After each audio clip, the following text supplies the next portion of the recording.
There is a tree in your neighbor's yard right now that is going to cost them thousands of dollars to remove. They planted it because it looked beautiful at the nursery. It was cheap, it grew fast, and nobody warned them. That is the single most expensive gardening mistake an American homeowner can make, and it happens every spring across this country because nobody tells people the truth about trees before they buy them. Trees are not like perennials, they are not like annuals. You do not get a do-over season if you choose wrong. A bad tree is a decade-long problem that ends with a crane in your driveway and an invoice that will make you genuinely sick. This list exists to make sure that never happens to you. Every tree on this list earns its place for a specific reason, not because it looks good in a catalog photo, but because it solves a real problem, survives real conditions, produces real value, and asks very little in return. And at the end, we are going to cover the trees you need to stay away from entirely, the ones sold in every garden center in America that have quietly destroyed more yards, more foundations, and more relationships with neighbors than almost anything else in horticulture. Pay attention to both halves. The trees you plant matter.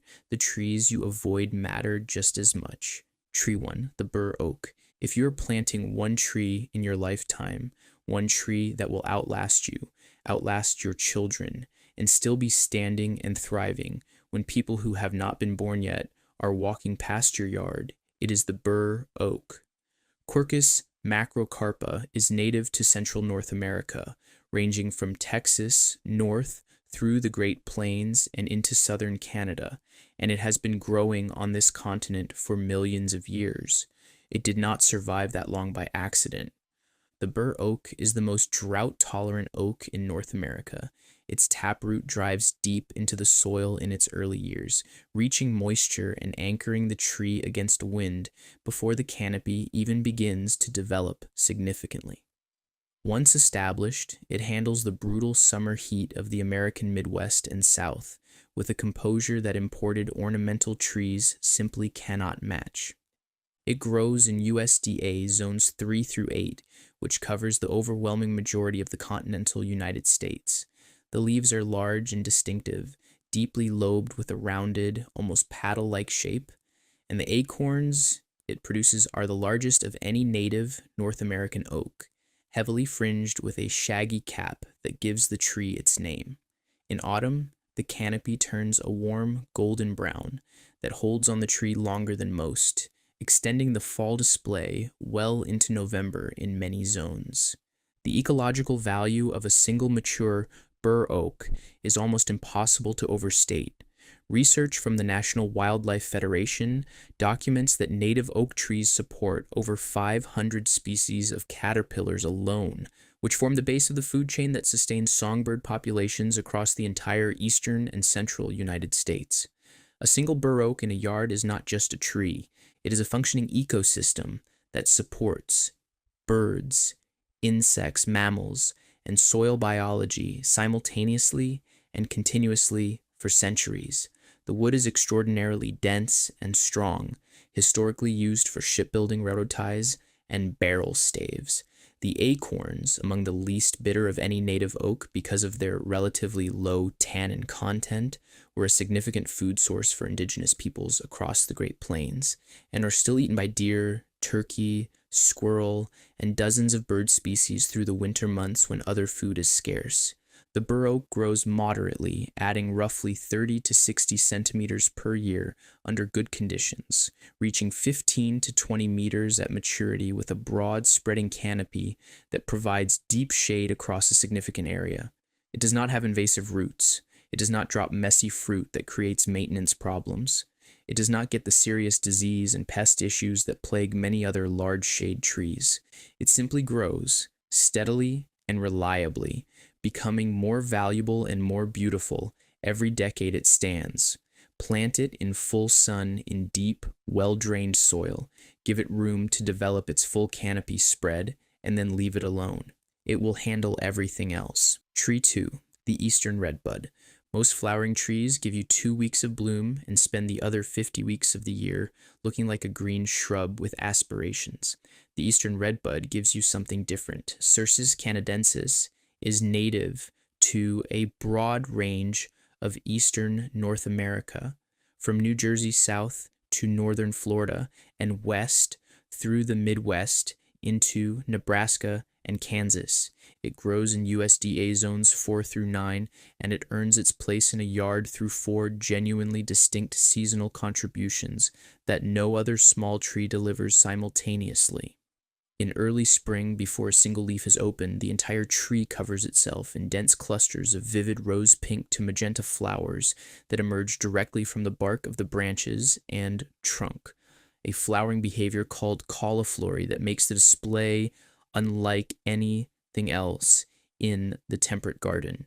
The flowers appear so early and so densely that the tree looks almost impossibly saturated with color against the bare gray landscape of early spring, typically blooming 2 to 3 weeks before most other flowering trees have stirred. After the flowers fade, large heart-shaped leaves emerge in a warm reddish bronze tone that gradually deepens to a rich glossy green through summer, providing a dense and attractive canopy that handles partial shade far better than most flowering trees. In autumn, those leaves turn a clear, warm yellow that holds its tone without the dullness that affects many fall-coloring trees. And through winter, the graceful, slightly zigzag branching structure of the bare tree provides a sculptural quality that keeps the garden interesting even in the coldest months.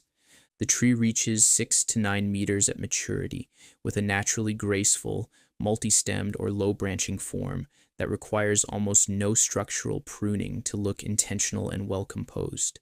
It tolerates partial shade, which makes it valuable under the canopy of larger trees where most flowering ornamentals refuse to perform. It is moderately drought tolerant once established and has no serious pest or disease issues across most of its native range. The cultivar forest pansy is worth seeking out specifically. It retains deep burgundy purple foliage through much of the summer rather than transitioning fully to green, giving the tree an extended ornamental season that the standard species does not match. The variety Rising Sun produces foliage that emerges bright apricot orange in spring before transitioning through yellow and then green, a color sequence that is genuinely extraordinary and unlike almost anything else available in a small tree at this price point. Planted where the spring bloom can be seen from inside the house, the early flowering arrives at the exact moment of the year when most people are most desperate for color after winter, and seeing it from a window on a February or March morning is one of the genuinely reliable pleasures of having planted it well. Tree 3. The American Persimmon. The American persimmon is the most underplanted food-producing tree in the United States, and the reason most people have never grown one is purely a matter of unfamiliarity, rather than any actual deficiency in the tree itself. Diospyros virginiana is native to the eastern United States, growing wild from Connecticut south to Florida and west through the Midwest into Kansas and Oklahoma. It grows in USDA zones 4 through 9. The tree reaches 9 to 15 meters at maturity with a distinctive, blocky, deeply furrowed bark that becomes one of the most visually interesting bark textures of any native tree as it ages. The leaves are large, dark, and glossy, turning yellow to reddish purple in autumn. The fruit, produced on female trees, ripens in October and November to a deep orange, and here is the critical piece of information that has kept this tree out of American yards for generations. An unripe American persimmon is one of the most astringent things you will ever put in your mouth.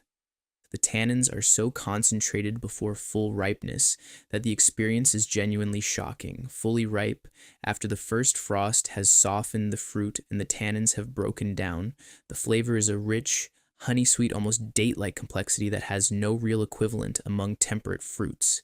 The fruit is exceptionally high in vitamin C, vitamin A, and manganese, and it has been used medicinally and culinarily by indigenous peoples across eastern North America for thousands of years. The tree is extraordinarily tough. It tolerates poor soil, drought, heat, and neglect at a level that almost no other food-producing tree can match. It has no serious pest or disease problems across its native range. The root system does not threaten foundations or infrastructure. It supports significant wildlife populations, with the fruit being a critical late-season food source for deer, raccoon, foxes, and over 30 species of birds that feed on it through late autumn and early winter, when most other fruit sources have been exhausted. You will need a male and female tree for fruit production, as the species is typically dioecious, though some nurseries now carry self-fertile cultivars, including Meter and Yates, that simplify the planting requirement. Plant it in full sun to partial shade in any reasonably well-drained soil, and give it 3 to 4 years to establish before expecting significant fruit production. What you are getting in exchange for that patience is a food-producing, wildlife supporting, visually distinctive tree that will still be producing fruit 100 years after you planted it. Tree 4, the serviceberry. There is a window in early spring after the last hard frost, but before the main flowering season begins, when the American garden is almost entirely without color. The serviceberry owns that window completely. Amelanchier species, particularly Amelanchier canadensis and Amelanchier x grandiflora, are native to a broad range across North America and grow in USDA zones 4 through 9. They are among the first trees to flower in spring, typically ahead of even the redbud, covering themselves in clouds of delicate white blossoms in March or April, depending on zone, before the leaves have fully opened.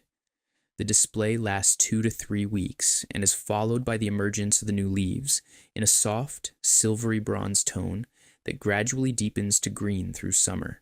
The fruit, which ripens in June and gives the tree one of its common names, the Juneberry, is a small, blueberry-like berry that transitions from red to deep purple-black at full ripeness.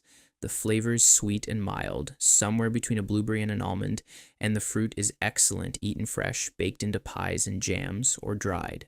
The challenge is competing with birds, which find the fruit irresistible and typically strip a productive tree within days of peak ripeness. This is either a frustration or a feature, depending on your perspective. For gardeners interested in supporting wildlife, a fruiting serviceberry is one of the most productive bird-attracting trees available in the temperate American garden, supporting over 40 species of birds during the June fruiting window. In autumn, the foliage turns a consistent orange to deep red that ranks among the best fall color displays of any small native tree. The tree reaches 4 to 8 meters at maturity, depending on species and cultivar, with a naturally elegant, multi-stemmed form that suits both naturalized and formal garden settings.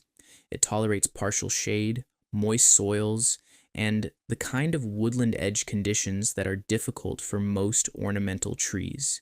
It has no serious pest or disease problems of note. The cultivar Autumn Brilliance is the most widely available and most reliably performing selection for general American garden use, combining strong spring bloom, good fruit production, and exceptional fall color in a single plant. Tree 5, the paperbark maple. Every list of trees worth planting needs at least one that earns its place through pure, year-round beauty rather than through ecological function or food production alone, and the paperbark maple earns that place more convincingly than almost anything else available to American gardeners. Acer griseum is native to central China and was introduced to Western horticulture in 1901 by the plant collector Ernest Wilson, who reportedly considered it one of the most beautiful trees he had ever encountered in a lifetime of collecting plants across Asia. It grows in USDA zones 4 through 8. The tree reaches 6 to 9 meters at maturity, with a naturally upright, slightly oval form that suits smaller yards without the canopy management problems of larger maples. The leaves are compound, divided into 3 leaflets, with a blue-green upper surface and a slightly silvery underside, turning a brilliant orange-red in autumn that rivals any maple in the American landscape. But the bark is what makes this tree genuinely extraordinary. It peels continuously in thin, papery cinnamon orange to copper brown sheets that curl back from the trunk and older branches, revealing fresh, reddish brown bark beneath. The effect in winter, when the bare tree stands in low sunlight with those curling sheets of copper bark catching the light from every angle, is one of the most visually spectacular things a temperate garden can produce in the coldest months of the year. It grows slowly, which is the tree's one practical limitation, adding only 15 to 30 centimeters per year under typical conditions. That slow growth is also why it is relatively expensive at the nursery compared to faster growing ornamental trees, and why it is worth paying the premium for the largest specimen you can find and afford. It has no serious pest or disease problems. It tolerates a range of soil conditions, including clay, with adequate drainage. It requires full sun to partial shade. Once established, it is moderately drought tolerant and essentially maintenance free beyond the standard pruning required to develop and maintain a clean structure in the early years. Tree 6, the American Holly. The American Holly solves a problem that almost every homeowner eventually confronts, and most solve badly. The problem is winter. Most trees give you nothing from November through March. Most evergreen alternatives are either invasive, ecologically barren, or so overplanted that they have become visual cliches in the American landscape. Ilex opaca is native to the eastern United States, growing from Massachusetts south to Florida and west through the Gulf states into Texas, and it grows in USDA zones 5 through 9. It reaches 9 to 15 meters at maturity as a dense pyramidal evergreen with the deep green, spiny margin leaves and bright red berries that define the traditional image of holly in American culture. The tree is dioecious, requiring both a male and female plant for berry production, with one male tree capable of pollinating multiple female trees within a reasonable proximity. The berries persist through the entire winter, providing a critical food source for mockingbirds, cedar waxwings, bluebirds, and robins through the months when most other food sources have been exhausted. The dense evergreen canopy provides year-round screening and wind protection, functioning as a living privacy barrier that improves with every passing year rather than deteriorating the way fencing does. It grows in full sun to partial shade and tolerates a range of soil conditions, including moderately poor and slightly acidic soils, where many other large trees struggle. The cultivar savanna is widely recommended for its vigorous growth and heavy berry production. Jersey Knight is the most commonly available and reliable male pollinator. Old Heavy Berry is among the most prolific fruiting female selections available and is worth seeking from specialty nurseries for its exceptional winter ornamental display. Tree 7, the thornless honey locust. Honey locust gets a complicated reputation, partly because the wild species is armed with brutal clusters of thorns that make it genuinely hazardous to work around, and partly because some of the ornamental selections, planted heavily in American cities through the 1980s and 1990s, proved to have more problems than their promoters acknowledged. The thornless cultivated varieties, however, represent one of the most genuinely useful shade trees available to American homeowners in difficult conditions, and they deserve more credit than they currently receive. Gleditsia triacanthos, var. Inermis grows in USDA zones 3 through 9, one of the widest hardiness ranges of any large shade tree commercially available. It reaches 12 to 15 meters at maturity, with an open, airy canopy that produces filtered rather than dense shade, allowing grass and underplanting to thrive beneath it in a way that is impossible under solid canopy trees like maples and oaks. The fine textured compound leaves cast dappled light that is aesthetically beautiful through summer and then drop quickly in autumn without the heavy leaf cleanup that large-leaved shade trees demand. It tolerates drought, urban pollution, compacted soil, road salt, alkaline soil, and heat at a level that most comparable shade trees cannot approach. For homeowners in the urban Midwest and West, where soils are often compacted and alkaline, and summers are brutally hot and dry, the thornless honey locust is frequently the most practical large shade tree available. The cultivar skyline is upright and structurally strong. Shademaster has a broader, more spreading canopy and is one of the most widely planted and proven selections in American urban and suburban landscapes. Tree 8, the swamp white oak. The swamp white oak is for the homeowner who has a wet spot, a low-lying area, a corner of the yard that holds water after rain, and has tried 3 other trees there and watched all of them slowly fail.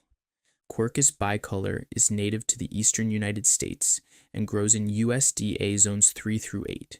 Despite its name, it does not require wet conditions and performs well in average garden soil. What it offers that most oaks do not is genuine tolerance of periodic flooding and poorly drained conditions that would kill or seriously stress most other large trees. It reaches 15 to 20 meters at maturity with a broad, somewhat irregular canopy that develops considerable character as the tree ages. The bark on the upper branches peels in attractive curling flakes that give it winter interest beyond what most oaks provide. Fall color is a reliable yellow to orange-brown. The acorns are produced in pairs on distinctive long stalks and are among the most preferred by wildlife of any native oak. It shares the extraordinary ecological value of all native oaks, supporting hundreds of caterpillar species and the entire food chain that depends on them. It grows more quickly than most oaks, adding 60 to 90 centimeters per year under good conditions, making it a more practical choice for homeowners who want the ecological and aesthetic benefits of a native oak within a reasonable time frame. Plant it in full sun in any reasonably deep soil, wet or dry, and give it the space its mature canopy requires. Tree 9, the Cornelian cherry dogwood. The Cornelian cherry dogwood is not a cherry and not quite what most people picture when they hear the word dogwood, but it delivers something that neither cherries nor standard dogwoods can match. Cornus mass is native to southern Europe and western Asia and has been cultivated in American gardens since the colonial period. It grows in USDA zones 4 through 8. In late winter, typically February in most zones and sometimes even January in warmer areas, it covers itself in small clusters of tiny yellow flowers before any leaves have emerged, making it one of the earliest flowering woody plants available in the temperate garden and one of the most welcome sights of the entire year. The flowers are not showy in the way that redbud or serviceberry flowers are showy, but their timing is everything. On a February morning when the landscape is still gray and bare, a Cornelian cherry dogwood in full bloom is extraordinary simply by virtue of existing. Through summer, the tree is a dense, multi-stemmed large shrub or small tree with attractive dark green foliage reaching 4 to 8 meters, depending on training and conditions. In late summer, the fruit ripens to a deep, glossy red, resembling an elongated cherry in both appearance and roughly in flavor, though more acidic and with a complex, slightly astringent edge that improves significantly with cooking. The fruit is exceptionally high in vitamin C, higher than most commonly grown fruits, and has been used in European and Middle Eastern cooking for centuries in jams, syrups, sauces, and fruit wines. In autumn, the foliage turns a pleasant reddish purple before dropping. The tree is exceptionally tough, tolerating drought, alkaline soil, air pollution, and neglect better than almost any other small ornamental tree available to American gardeners. It has no serious pest or disease problems. It grows slowly enough to remain manageable for decades without becoming an overwhelming presence in a smaller yard. Tree 10, the river birch. The river birch is the solution to one of the most common tree problems in American yards, the desire for the graceful, papery bark and delicate, airy canopy of a birch tree, without the serious pest and disease vulnerabilities that make white-barked birches a poor long-term investment across much of the country.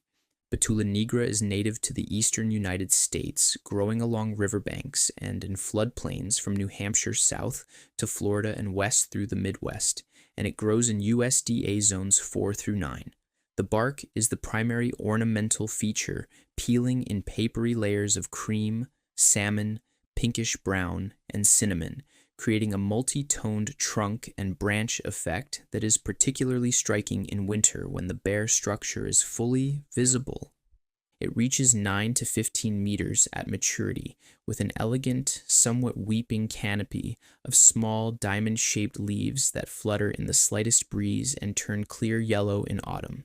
It is the most heat-tolerant birch available to American gardeners, and the only birch with genuine resistance to the bronze birch borer, the insect pest that has devastated white-barked birch plantings across much of North America over the past several decades. It thrives in moist to wet soils, making it the correct choice for the low, wet areas of a yard where drainage is persistently poor. The cultivar heritage is the most widely available and most recommended selection, with particularly attractive creamy white to salmon-toned bark that develops its best coloration when planted in a location that receives direct winter sunlight on the trunk. Tree 11. The bald cypress. The bald cypress belongs on this list because it does something no other tree on it can do, with the same combination of grace, toughness, and longevity. Taxodium disticum is native to the southeastern United States, growing in swamps, along river margins, and in flood plains from Delaware south through Florida and west into Texas. It grows in USDA zones 4 through 11, the widest hardiness range of any tree on this list, making it one of the few choices that works for gardeners from Minnesota to Miami. Despite its association with swamps and standing water, it grows equally well in average, well-drained garden soil, making it far more adaptable than its native habitat suggests. It reaches 18 to 30 meters at maturity, with a strongly pyramidal form in youth that becomes more broadly spreading and picturesque with age, developing the gnarled, deeply furrowed reddish-brown bark and wide buttressed base that make mature specimens among the most visually compelling trees in the American landscape.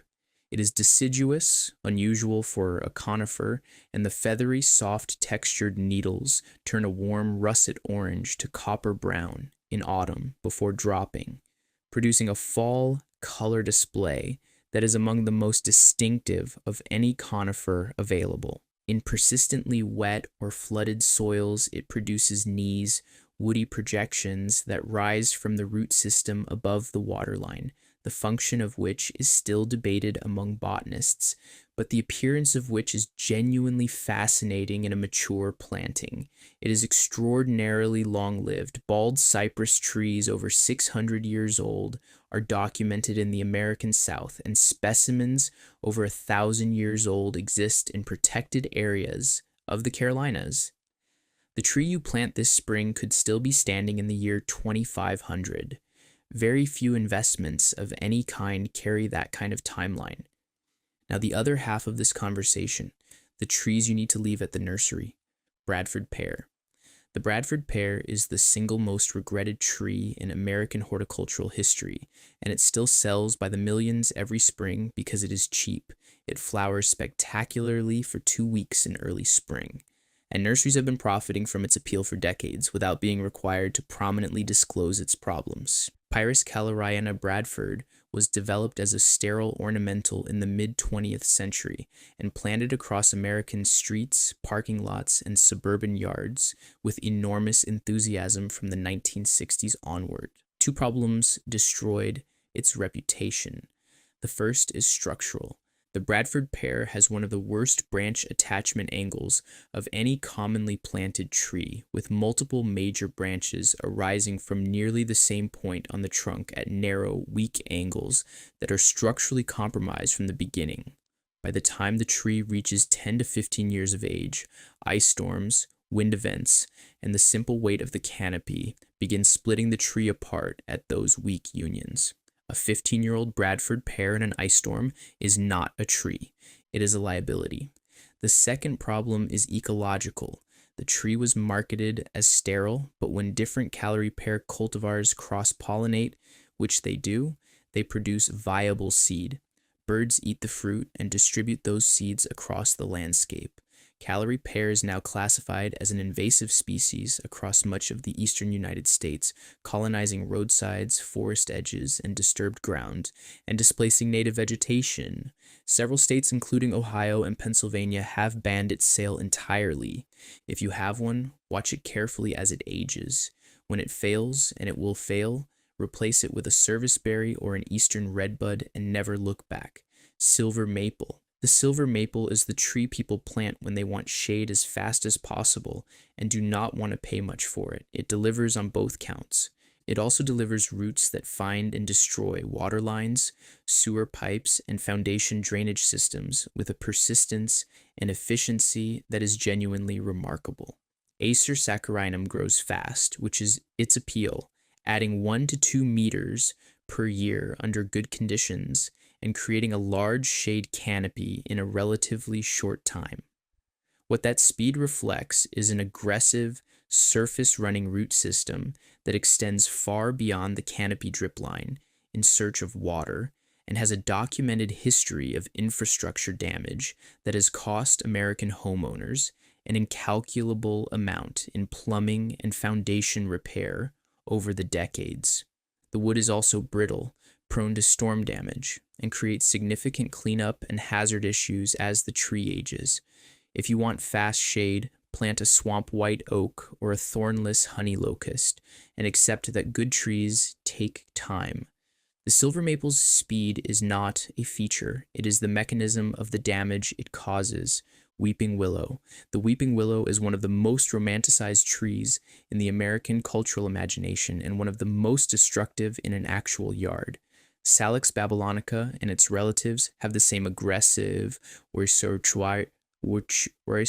moisture-seeking root system as the silver maple, but in a larger, faster-growing tree that reaches its damaging potential more quickly and more thoroughly. Weeping willows belong near large natural water bodies where their root systems have room to spread without encountering infrastructure. In a residential yard, they are a question of when, not whether, the roots will find and damage pipes, drainage systems, and foundations. They also drop branches constantly, require significant ongoing cleanup, are susceptible to a long list of pests and diseases, and are relatively short-lived compared to the damage they cause during their lifetime. They are beautiful. They are also the wrong tree for almost every residential yard in America. Mimosa tree. The mimosa tree, Albizia julibrissin, is another tree that sells on the strength of a spectacular but brief ornamental display without adequate disclosure of what comes with it. The pink powder puff flowers are genuinely beautiful and fragrant, and the finely textured, ferny foliage has a tropical quality that is unlike most temperate trees. The problems are multiple and serious. The mimosa is invasive across much of the eastern and southern United States, spreading aggressively along roadsides and into natural areas, and displacing native species. It is short-lived, typically declining significantly within 20 to 30 years. It is susceptible to a vascular wilt disease that kills established trees suddenly and for which there is no treatment. It produces enormous quantities of seed pods that create persistent cleanup requirements. And because it seeds so prolifically, removing one established tree rarely solves the problem, as seedlings will continue to emerge from the surrounding soil for years.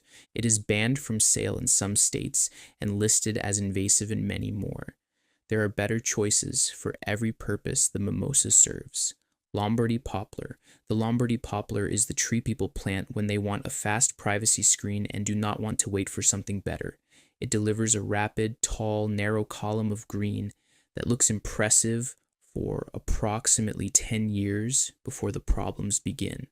Populus nigra italica is extremely short-lived for a tree, typically beginning to decline seriously at 15 to 20 years of age as canker diseases and borer insects work through the planting. A row of Lombardy poplars planted as a privacy screen will be a row of dead and dying trees within 2 decades, requiring complete removal and replacement at significant expense precisely when the homeowner has become most dependent on the screening they provide. The root system is aggressive and infrastructure damaging. The wood is weak and creates storm debris consistently, and unlike the other trees on this avoidance list, the Lombardy poplar does not even have a compelling ornamental case to make for its brief productive period. For privacy screening, plant American holly, a row of native viburnums, or a staggered planting of eastern red cedar, all of which will still be performing beautifully long after the last Lombardy poplar on your street has been ground into a stump. The trees you plant this season will still be part of your property in 30, 50, and in some cases, hundreds of years. No other gardening decision you make carries that kind of timeline or that kind of consequence in either direction. The right trees add beauty, wildlife, food, shade, and real estate value that compounds every year they stand. The wrong ones cost money, damage infrastructure, and create problems that outlast the original impulse to plant something fast and cheap. Every tree on the first list earns its place for a reason that goes deeper than how it looks at the nursery in April. Plant them with intention, give them space, and give them time. They will pay you back in ways that no annual, no perennial, and no landscaping trend ever will.